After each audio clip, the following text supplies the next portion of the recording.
Hello everyone, welcome to the episode number 23 of QnA Series with Suresh GP.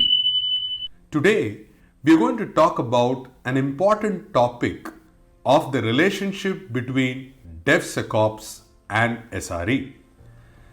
Now if we take a minute to understand about DevSecOps, it is integrating security as part of your pipeline.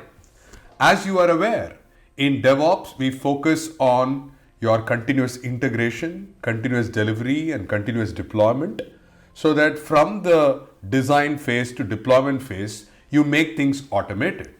Now, DevSecOps integrates security as part of the entire lifecycle.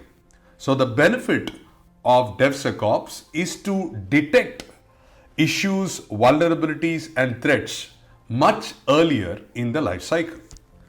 Now, what is DevSecOps to do with SRE?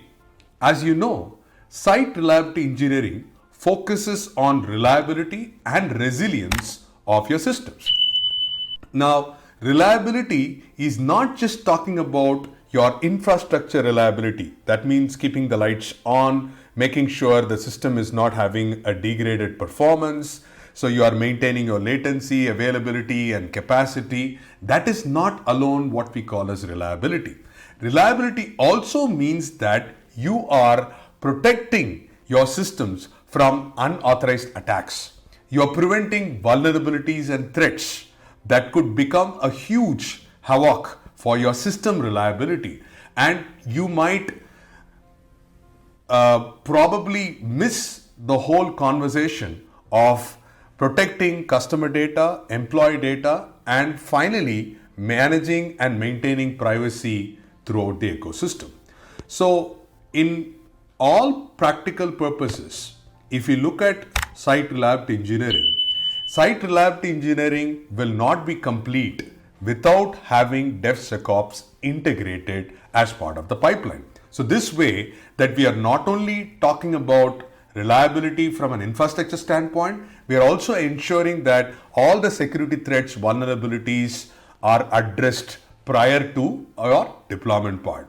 So what are some of those key metrics that your DevSecOps team focus on? So some of the key metrics in addition to our DevOps metrics is to identify total security tickets opened, the time taken to deploy into production, how much have been failed security tests. This could include your static application security testing.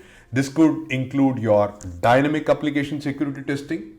We are also going to talk about the discovery of pre-production vulnerabilities, time to remediate, and percentage of security audits passed.